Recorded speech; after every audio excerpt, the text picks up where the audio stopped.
हैं वो है पेरिप्लेनेटा अमेरिकाना। और फाइलम वाइज देखा जाए तो ये आर्थ्रोपोडा का पार्ट है और क्लास इंसेक्टा है। राइट। पर सर मेरा एक बेसिक प्रैक्टिकल डाउट है, लाइक इनका साइज एक्चुअली कितना बड़ा होता है, और क्या सच में ये अलग अलग कलर्स के भी हो सकते हैं या सिर्फ वही स्टैंडर्ड ब्राउन और ब्लैक शेड्स ही इनकी पहचान है? देखो ग्लोबली तो इनका साइज वेरी करता है, लेकिन हमारी बेंचमार्क स्पीशीज पेरिप्लेनेटा अमेरिकाना का टिपिकल साइज लगभग 34 से 53 मिलीमीटर के बीच होता है। ये बेसिकली नॉकटर्नल होते हैं, मतलब रात में एक्टिव होने वाले, और ओमनीवोरस हैं, यानी कुछ भी ऑर्गेनिक खा सकते हैं। रही बात कलर्स की, तो हाँ, प्राइमरीली ये ब्राउन या ब्लैक ही होते हैं। कुछ ट्रॉपिकल रीजन्स में येलो, रेड या ग्रीन कलर के कॉकरोच जरूर मिलते हैं, पर वो बहुत रेयर एक्सेप्शंस हैं। वाओ, ग्रीन कॉकरोच सुनने में तो किसी साईफाई एलियन जैसा लग रहा है। खैर, इनकी बॉडी का आउटर शेल जब टूटता है तो एक क्लियर क्रंच साउंड आती है ना, ये इतना हार्ड क्यों होता है और बॉडी पार्ट्स एग्जैक्टली किन हिस्सों में डिवाइडेड है? वो जो क्रंच आवाज आती है वो इनके हार्ड चिटिनस एक्सोस्केलेटन के टूटने की आवाज है। ये एक्सोस्केलेटन इनको प्रोटेक्ट करने के साथ साथ बॉडी का पानी सूखने से भी बचाता है। बॉडी मेनली 3 जोन से बनती है, हेड, थोरैक्स और एब्डोमेन। और ये जो आर्मर है वो एक सॉलिड शेल नहीं है, इसमें अलग अलग रिजिड प्लेट्स होती हैं जिन्हें हम स्क्लेराइट्स कहते हैं। वेट, अगर बॉडी पर इतनी सारी अलग अलग हार्ड प्लेट्स हैं तो ये चलते या मुड़ते कैसे हैं? आई मीन इनमें फ्लेक्सिबिलिटी कहाँ से आती है? सही सवाल है। ये स्क्लेराइट्स यानी वो प्लेट्स आपस में एक बहुत ही पतली और फ्लेक्सिबल झिल्लीदार मेम्ब्रेन से जुड़ी होती हैं। इस फ्लेक्सिबल कनेक्टर को आर्थ्रोडियल मेम्ब्रेन कहते हैं। यही मेम्ब्रेन इन्हें स्क्वीज होने और फ्रीली मूव करने में हेल्प करती है। अच्छा, आर्थ्रोडियल मेम्ब्रेन। पर फ्रैंकली इन स्क्लेराइट्स के नाम याद रखने में दिमाग घूम जाता है। डॉर्सल, वेंट्रल, लैटरल, इन सब कॉम्प्लेक्स टर्म्स को याद रखने की कोई सॉलिड ट्रिक बताइए ना। इसके लिए एक बहुत सिंपल और इफेक्टिव ट्रिक है टॉपर्स की। बस एक एक्रोनिम याद रखो, TPS, जैसे Tiwari public school. T for tergites, जो डॉर्सल साइड यानी पीठ की तरफ होती हैं। P फॉर प्लोराइट्स, जो लैटरल यानी साइड्स में प्रेजेंट होती हैं। और S से स्टर्नाइट्स, जो वेंट्रल यानी पेट की तरफ नीचे होती हैं। यानी नीचे की तरफ स्टर्नाइट्स। ये ट्रिक तो काफी सॉर्टेड है। अब इनके हेड रीजन को डिकोड करते हैं। इनका हेड लाइक ट्रायंगुलर होता है और बॉडी से हमेशा 90 डिग्रीज नीचे की तरफ क्यों झुका रहता है? इस ओरिएंटेशन को हाइपोग्नाथस कहते हैं, क्योंकि इन्हें हवा में नहीं बल्कि जमीन पर चलते हुए खाना ढूंढना होता है। पर यहाँ नीट का एक सबसे बड़ा और कंफ्यूजिंग फैक्ट समझो। देखने में हेड एक सिंगल पीस लगता है, लेकिन एम्ब्रियोनिक स्टेज में एक्चुअली 6 सेगमेंट्स के फ्यूजन से ये एक सिंगल हेड कैप्सूल बनता है। 6 एम्ब्रियोनिक सेगमेंट्स का फ्यूजन? वाओ, ये तो सीधा एग्जाम का ट्रैप लगता है। तो अगर इनका हेड नीचे की तरफ है और इनके पास ह्यूमन दांत तो है नहीं, तो ये सॉलिड खाने को तोड़ते और चबाते कैसे हैं? इसका लॉजिक क्या है? इनके माउथ पार्ट्स को बाइटिंग एंड च्यूइंग टाइप कहा जाता है। इसे एक नेचुरल टूल सेट की तरह इमेजिन करो। सबसे ऊपर इनका अपर लिप होता है, जिसे लैब्रम कहते हैं, और ठीक नीचे लोअर लिप होता है, जिसे लेबियम कहते हैं। ओके, ऊपर लैब्रम और नीचे लेबियम। फिर चबाने वाला टूल कौन सा है इसमें? चबाने के लिए इनके पास मैंडिबल्स होते हैं, जो अंदर शार्प ग्राइंडिंग टीथ का काम करते हैं। उसके बाद आते हैं मैग्जिले, जो खाने को होल्ड करने और मैंडिबल्स तक धकेलने के लिए यूज होते हैं। और इन सब के ठीक बीच में एक ऑर्गन होता है जिसे हाइपोफेरिंक्स कहते हैं। ओह, हाइपोफेरिंक्स। तो क्या ये एग्जैक्टली इनकी इंटरनल टंग की तरह फंक्शन करता है? बिल्कुल सही पकड़ा, हाइपोफेरिंक्स इनकी टंग है। और एग्जाम में पूछ सकते हैं कि सलाइवा कहाँ पोर होता है, तो याद रखना सलाइवरी ग्लैंड्स ठीक हाइपोफेरिंक्स के बेस पर अपना सिक्रीशन निकालती हैं, ताकि खाना वहीं मिक्स हो जाए। Got it. अब हेड और माउथ पार्ट्स के बाद आगे बढ़ते हैं थोरैक्स की तरफ। थोरैक्स और विंग्स का डिस्ट्रीब्यूशन थोड़ा कंफ्यूजिंग है।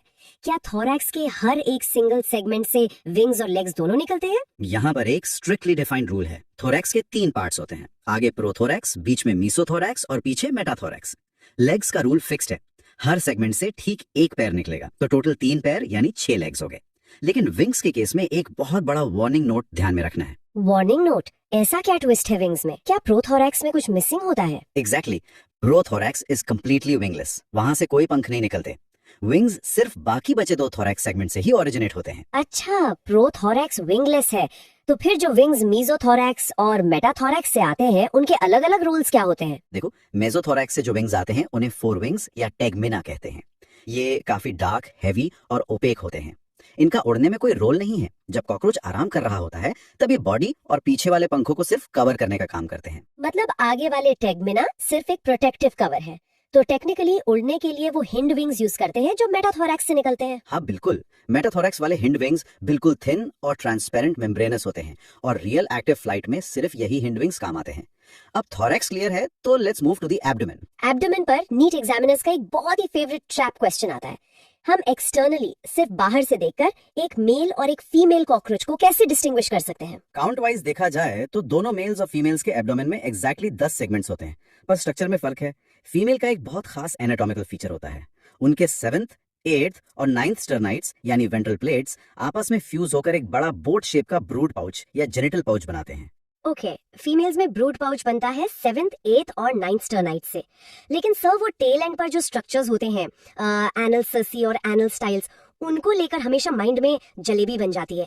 इस कंफ्यूजन का कोई लॉजिकल हल है क्या? ये कंफ्यूजन होना बहुत नॉर्मल है। देखो, एनल ससी दोनों मेल और फीमेल में प्रेजेंट होते हैं। ये 10वें सेगमेंट से निकलते हैं और हवा की वाइब्रेशंस को डिटेक्ट करने वाले सेंसर का काम करते हैं। लेकिन जो एनल स्टाइल्स हैं वो सिर्फ और सिर्फ मेल्स में होते हैं। इसे याद रखने की एक बहुत पॉपुलर टॉपर ट्रिक है, boys ride bikes and show of their style. Boys show of their style, यानी कि स्टाइल वर्ड से एनल स्टाइल्स जो सिर्फ मेल्स में मिलेंगे। Super trick. तो एक्सटर्नल फीचर्स अब प्योरली दिमाग में सेट हो गए। अब थोड़ा इनके अंदर चलते हैं। इनका डाइजेस्टिव सिस्टम ह्यूमन एनाटॉमी से कितना डिफरेंट या सिमिलर है? कॉन्सेप्चुअली देखा जाए तो पाथवे लगभग सेम है। इनका एलिमेंट्री कैनाल 3 हिस्सों में डिवाइडेड है, फोरगट, मिडगट और हाइंडगट। खाना फेरिंग्स और ओइसोफेगस से होते हुए सबसे पहले एक छोटी थैली में आता है जिसे क्रॉप कहते हैं। क्रॉप बेसिकली खाने का टेम्पररी स्टोरेज वेयरहाउस है। उसके ठीक बाद खाना एक और स्पेशल ऑर्गन में जाता है जिसे गिजर्ड कहते हैं। ओ गिजर्ड, मैंने पढ़ा था इसके बारे में। क्या इस गिजर्ड के अंदर वो हार्ड स्ट्रक्चर्स होते हैं जो एक्चुअली खाने को पीसने की मशीन का काम करते हैं? बिल्कुल, गिजर्ड एक ग्राइंडिंग मिल है। इसके अंदर 6 हाईली काइटिनस प्लेट्स होती हैं जो इंटरनली दांतों का काम करती हैं।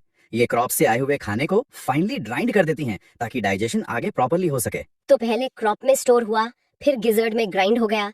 पर एक डाउट है, उनके केमिकल्स और एंजाइम्स कहाँ से आते हैं? आई मीन फोरगट, मिडगट और हाइंडगट के जंक्शंस पर कोई ऐसी स्पेसिफिक स्ट्रक्चर्स हैं जो डाइजेशन संभालती हैं? यहीं पर डाइजेस्टिव एनाटॉमी का मेन कैच है। फोगट और मिडगट के एग्जैक्टली जंक्शन पर 6 से 8 ब्लाइंड ट्यूब्यूल्स का एक रिंग होता है। इन्हें हेपेटिक एसाइका कहते हैं। जैसे ह्यूमंस में लिवर पाचक रस निकालता है, बिल्कुल वैसे ही ये हेपेटिक एसाइका डाइजेस्टिव जूसेस सिक्रीट करते हैं। Hepatic caeca for digestion at the foregut midgut junction, got it. फिर मिडगट और हिंडगट के जंक्शन पर क्या मैजिक चल रहा है? क्योंकि इनके पास किडनीज तो है नहीं, तो ये अपना वेस्ट एक्सक्रीशन कैसे मैनेज करते हैं बिना डिहाइड्रेशन के? Excellent logic. मिडगट और हिंडगट के जंक्शन पर लगभग 100 से 150 यानी 100 to 150 पतले येलो बालों जैसे ट्यूब्स का गुच्छा होता है। इन्हें मैल्पीजियन ट्यूब्यूल्स कहते हैं। ये इनका प्राइमरी एक्सक्रीटरी ऑर्गन है और क्योंकि इनको पानी बचाना है, ये यूरिकोटेलिक होते हैं, यानी ये अपना वेस्ट यूरिक एसिड के क्रिस्टल्स बनाकर निकालते हैं। यूरिक एसिड एक्सक्रीट करते हैं ताकि पानी बच सके। ये एक अल्टीमेट बायोलॉजिकल हैक है। पर क्या एक्सक्रीशन का सारा लोड अकेले मैल्पीजियन ट्यूब्यूल्स पर होता है या और कोई भी ग्लैंड्स इन्वॉल्व्ड है? नहीं, अकेले नहीं करते। मैल्पीजियन ट्यूब्यूल्स के अलावा इनकी बॉडी में फैट बॉडीज, नेफ्रोसाइट्स और यूरिकोस ग्लैंड्स भी as accessory excretory structures function करते हैं जो उस वेस्ट को मैनेज करने में पैरेलल हेल्प करते हैं। इंटरेस्टिंग। अब एक ऐसा सवाल पूछने वाली हूँ जिसमें सबसे बड़ा कंसेप्चुअल ब्लॉक आता है। अगर कॉकरोच के पास हमारे जैसे लंग्स नहीं है और इनके खून में ऑक्सीजन भी फ्लो नहीं करती, तो भाई इनके हर एक डीप टिश्यू और सेल तक ऑक्सीजन एक्चुअली पहुंचती कैसे है? इसको एक होम डिलीवरी मॉडल से समझो। इन्होंने खून को एज अ मिडिलमैन हटा दिया है। इनके पास 10 पैर छोटे छेद होते हैं जिन्हें स्पैराकल्स कहते हैं। 2 पैर थोरैक्स में और 8 एब्डोमेन में। हवा इन स्पैराकल से सीधा ट्रेकिया यानी बड़ी विंड पाइप्स में घुसती है। और ट्रैकिया आगे जाकर और भी नैरो हो जाती होगी, है ना? जिनको ट्रेकियोल्स कहते हैं। एग्जैक्टली। ये ट्रेकियोल्स ब्रांच होते होते इतने पतले हो जाते हैं कि बॉडी के प्रैक्टिकली हर एक सिंगल सेल के डायरेक्ट कांटेक्ट में आ जाते हैं। तो हवा में से ऑक्सीजन सीधा सेल मेम्ब्रेन क्रॉस करके डिफ्यूजन के थ्रू अंदर और कार्बन डाइऑक्साइड वापस बाहर। कोई खून की जरूरत ही नहीं। वाओ, सीधा सेल तक ऑक्सीजन ट्रांसपोर्ट। इसीलिए ब्लड में रेस्पिरेटरी पिगमेंट की जरूरत नहीं है। लेकिन अगर खून ऑक्सीजन नहीं ले जा रहा, तो इनका खून दिखता कैसा है? और इनका open blood vascular system exactly काम कैसे करता है? इनके खून को हीमोलिम्फ कहते हैं और क्योंकि इसमें हीमोग्लोबिन नहीं है, ये टोटली कलरलेस होता है। इनका सर्कुलेशन ओपन है, मतलब इनके सारे इंटरनल ऑर्गन्स एक खून से भरी हुई बड़ी कैविटी में तैरते रहते हैं जिसे हीमोसील कहते हैं। हीमोसील में कलरलेस खून, साउंड्स ऑलमोस्ट एलियन लाइक। और इस ब्लड को पंप करने के लिए इनका हार्ट कैसा होता है? हमारे जैसे 4 चेंबर्स तो होंगे नहीं। इनका हार्ट पीठ की तरफ यानी मिड डॉर्सल लाइन पर प्लेस्ड एक मस्कुलर ट्यूब होता है जिसमें 13 फनल शेप चेंबर्स होते हैं। और यहाँ एक बहुत फैसिनेटिंग ट्विस्ट है। इनका हार्ट खून को पीछे से आगे की तरफ पंप करता है, यानी पोस्टीरियर से एंटीरियर डायरेक्शन में, जिसके लिए उन्हें ट्रायंगुलर एलरी मसल्स की मदद मिलती है। पीछे से आगे पंप और हार्ट डॉर्सल साइड पर है। ये तो ह्यूमन एनाटॉमी से कंप्लीटली ऑपोजिट हो गया ना। हमारा हार्ट वेंट्रल होता है। बिल्कुल सही पकड़ा रिया। बायोलॉजी में इस फिनोमिनल शिफ्ट को द इन्वर्जन रूल कहते हैं। इन्वर्टिब्रेट्स लाइक कॉकरोच का डिजाइन कॉर्डेट से ऑलमोस्ट उल्टा चलता है उनका हार्ट डॉर्सल होता है और उनका मेजर नर्वस सिस्टम वेंट्रल यानी बेली की तरफ शिफ्ट हो जाता है। उनकी नर्व कॉर्ड सॉलिड और डबल होती है। वेंट्रल और डबल सॉलिड नर्व कॉर्ड। तो अगर दिमाग पेट की तरफ ज्यादा फैला हुआ है तो वो फेमस रूमर सच है क्या कि कॉकरोच का सर काटने पर भी वो कई दिनों तक जिंदा रह सकता है? इसका रीजन यही है क्या? 100% यही रीजन है। इनके सर में जो ब्रेन है जिसे सुप्राओसिफिजियल गैंग्लियन कहते हैं, वो बेसिकली छोटा सा है और सिर्फ आईज और एंटेना को हैंडल करता है। इनके सेंट्रल नर्वस सिस्टम का ह्यूज मेजॉरिटी इनके वेंट्रल पार्ट में स्प्रेड होता है। इसलिए अगर हेड कंप्लीटली कट भी जाए तो इनका basic auto pilot survival system हफ्तों तक बॉडी को जिंदा रख सकता है। ओह गॉड, सर के बिना हफ्तों तक जिंदा? ये थोड़ा क्रीपी है पर बायोलॉजिकली अमेजिंग है। वैसे सर की बात आई है तो उनकी आंखों के मैकेनिज्म पर भी थोड़ी लाइट डालिए। इनकी विजुअल कैपेसिटी कैसी होती है? 1000 हेक्सागोनल लेंसेज होते हैं जिन्हें ओमेडिडिया कहते हैं। इस तरह के विजन को मोज़ैक विजन कहा जाता है। मोज़ैक विजन, इसका एग्जाम रेलेवेंस क्या है? मतलब इसकी प्रॉपर्टी क्या होती है? इसका सबसे मेन कैच ये है कि इसकी सेंसिटिविटी बहुत एक्सट्रीम होती है, यानी अंधेरे में हल्की सी हलचल भी पकड़ लेते हैं। लेकिन इसका रेजोल्यूशन काफी लो होता है। इन्हें ऑब्जेक्ट्स क्लियरली नहीं दिखते, बस मूवमेंट्स बहुत फास्ट नोटिस होती हैं। हाई सेंसिटिविटी, लो रेजोल्यूशन, तभी इनको मारना इतना मुश्किल होता है। लाइट ऑन होते ही भाग जाते हैं। अब एक बहुत कंफ्यूजिंग टॉपिक पर चलते हैं, रिप्रोडक्टिव सिस्टम।